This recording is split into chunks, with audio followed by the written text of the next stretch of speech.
이를텐 가족 여러분 안녕하십니까? 여러분의 어제 하루는 어떠셨는지요? 오늘은 어제보다 더 좋은 날 되기를 바랍니다. 하나님도 더 깊이 알아갈 수 있기를 바라고요. 말씀의 능력을 체험하는 복된 날 되십시오. 오늘은 여호수아서 13장입니다. 12장을 통하여서 우리는 이스라엘 공동체가 요단 동편의 두 왕, 그리고 요단강 서쪽의 31명의 왕과의 싸움에서 승리하고 그 땅을 차지했다는 이야기를 함께 살펴보았습니다. 오늘 13장에는 그 정복한 땅들을 이스라엘 12지파에게 나누어주는 이야기가 시작되는데요. 그 일부로서 요단강 동편의 땅 분배에 관한 내용이 기록되어 있습니다. 오늘 본문을 통하여서도 몇 가지를 함께 살펴볼까요? 13장은 이렇게 시작합니다.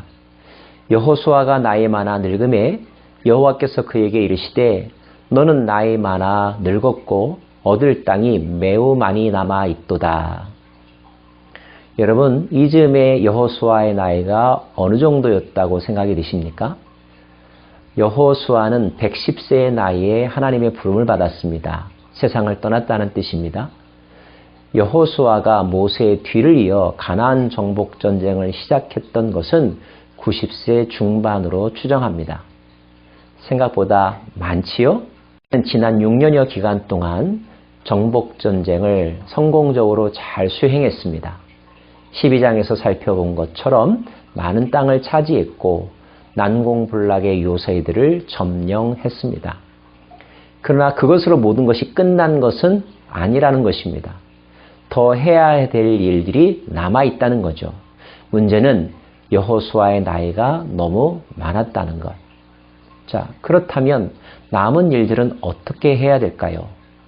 오늘 하나님께서 하시는 말씀의 요점은 이제 남은 작업은 이스라엘 12지파에게 나누어 주어서 그들로 하여금 마무리 짓게 하라라는 뜻입니다. 한 사람이 모든 것을 다 이룰 수 없습니다. 더군다나 하나님의 계획은요. 하나님은 영원하신데 인간은 유한하기 때문입니다. 자, 그렇다면 하나님은 어떻게 자신의 계획을 성취해 가십니까? 시대마다 하나님께 쓰임받는 사람들, 하나님의 말씀에 순종하는 사람들을 통하여 단계별로 그 계획을 성취해 가십니다. 출애굽에서부터 모압 땅까지는 모세에게 주어진 역할이었습니다. 요단강에서부터 그 땅을 1차적으로 점령하는 것은 여호수아에게 주신 사명이었습니다. 그 사람의 성공과 실패는 어떻게 우리가 평가할 수 있을까요? 그것은 각자에게 주어진 시대적인 사명에 대하여 얼마나 최선을 다했는가, 그 목적을 이루었는가 하는 것으로 판명할 수 있습니다. 모세는 성공적인 인생을 살았을까요? 가나안에 들어갔는가의 여부로만 판단한다면 모세의 마지막은 실패자의 모습에 가깝죠. 하지만 우리는 모세를 실패한 리더라고 말하지 않습니다. 왜냐하면 거기까지가 모세에게 주어진 시대적인 사명이었고 모세는 그 역할을 잘 감당했기 때문입니다. 여호수아도 마찬가지이죠. 자, 그러면 여호수아의 사명의 몫이 아닌 남은 부분은 어떻게 이루어 갈 수 있을까요? 누가 여호수아로부터 바톤 터치 받아야 할까요? 오늘 하나님은 말씀하시기를 그 일을 12지파에게 넘겨주라고 말씀하십니다. 자, 이러한 일들이 저와 여러분에게도 어느 순간 닥칠 수가 있습니다. 누구의 뒤를 이어서 계속하여 하나님께서 원하시는 일들을 수행해 가는 것. 그렇다면 우리가 해야 될 일은 나에게 주어진 몫은 무엇인가? 내가 할 수 있는 것은 어디까지인가? 하나님은 나에게 어디까지 원하시는가? 그것을 정확하게 아는 것입니다. 그것 이상의 욕심을 내지 마십시오. 그것은 탐심입니다. 그것은 야망입니다. 하나님께서 계획하신 것들을 정확하게 아는 것, 이것이 바로 비전의 발견이고 그 비전에 헌신하는 것, 사명이며 소명이며 맡은 자에게 주어진 충성의 몫인 것이죠. 오늘도 여러분에게 주어진 사명을 바로 알고 그 사명을 끝까지 이루어 가시는 우리 모두가 되기를 바랍니다.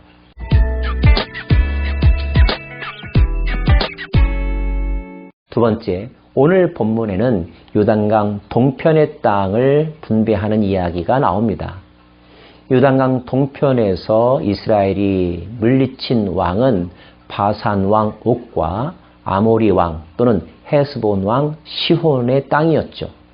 자, 그 땅들은 루벤 지파와 갓 지파와 므낫세의 절반, 므낫세 지파의 절반에게 분배됩니다.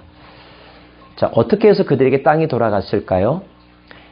그들이 모세 시대에 함께 그 땅을 점령했었을 때에 그 땅이 초장이 많은 것을 보고 목축을 하기에 합당하다는 생각, 그래서 목양이 많았던 루벤 지파와 갓 지파가 모세에게 요청했던 것이죠.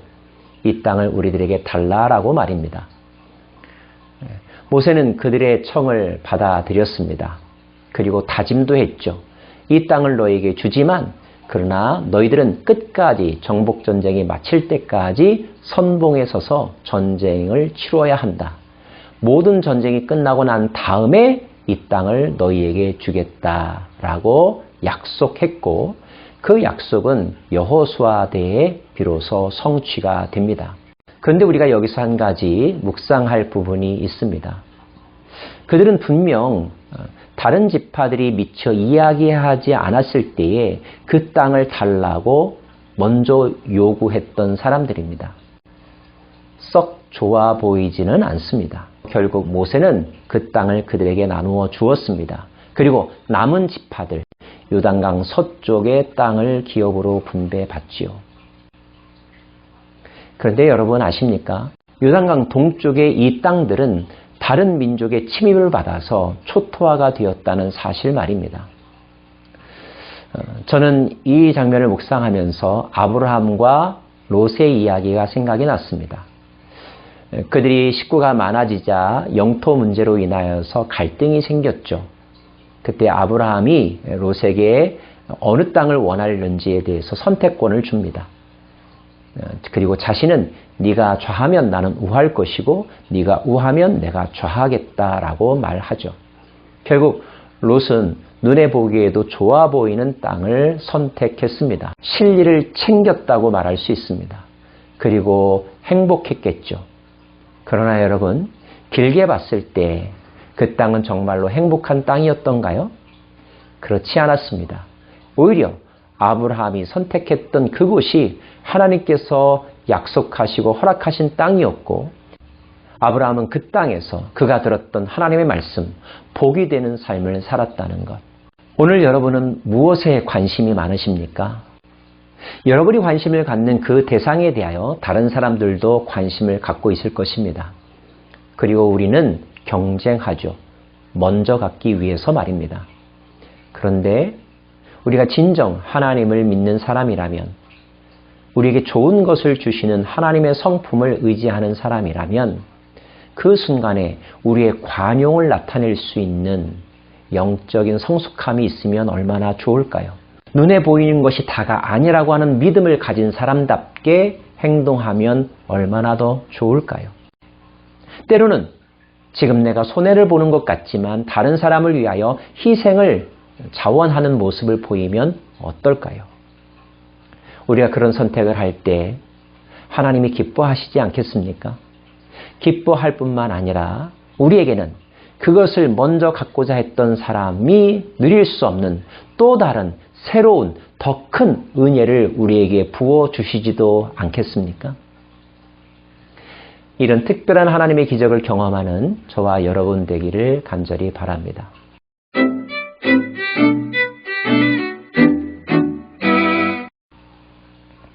세 번째, 요단 동편의 땅을 분배하는 과정에서 레위 지파의 이야기가 나옵니다.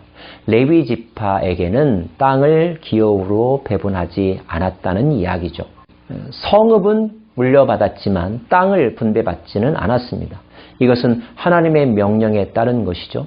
레위 지파의 입장에서는 다른 사람들은 다 땅을 갖는데 그들에게 땅이 돌아오지 않을 때 서운한 마음, 비교하는 마음 있지 않았을까요? 하지만 레위 지파는 그것을 부러워하지 않았습니다. 레위 지파는 길이 다르다는 것을 알고 있었던 사람이죠. 그들이 다른 길을 가기로 했던 것은 십계명을 받던 순간에 일어났습니다. 금송아지 사건 여러분 잘 아시죠? 그 사건으로 말미암아 하나님이 분노하셨을 때 하나님의 분노의 마음을 가지고 심판의 집행자가 되었던 사람들이 바로 레위 지파이고, 그 일 때문에 하나님은 레위 지파를 구별하여서 제사장 지파로 삼으셨습니다. 하나님의 말씀을 가르치고 세워질 성막을 관리하고 제사를 관리하는 지파로 말이죠. 그것을 성경은 하나님을 기업으로 물려받은 지파라고 표현합니다.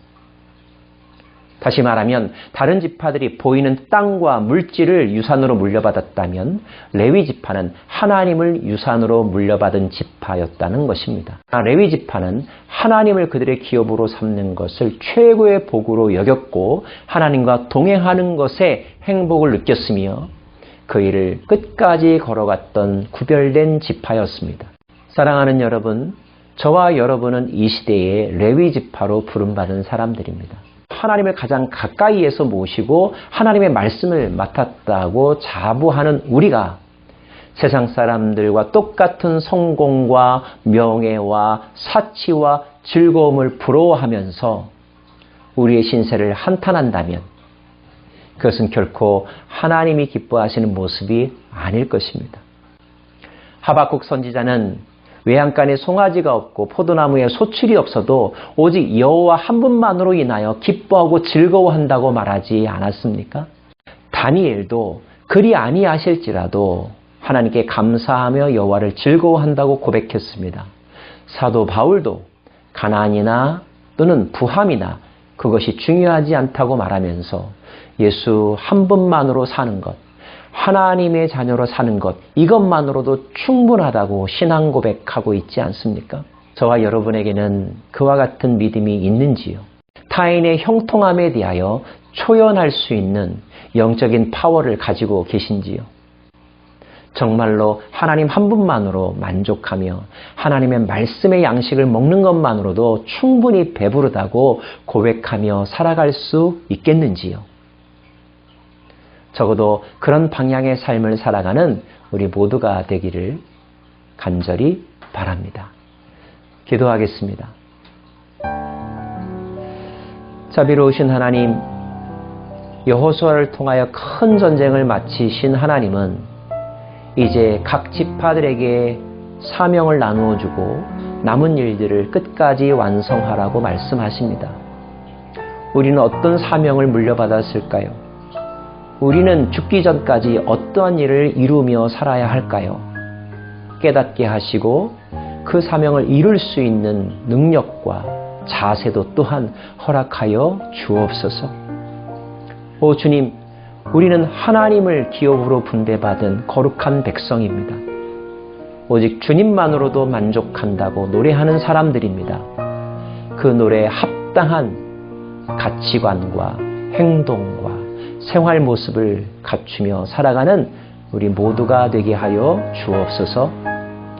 예수님 이름으로 기도합니다. 아멘.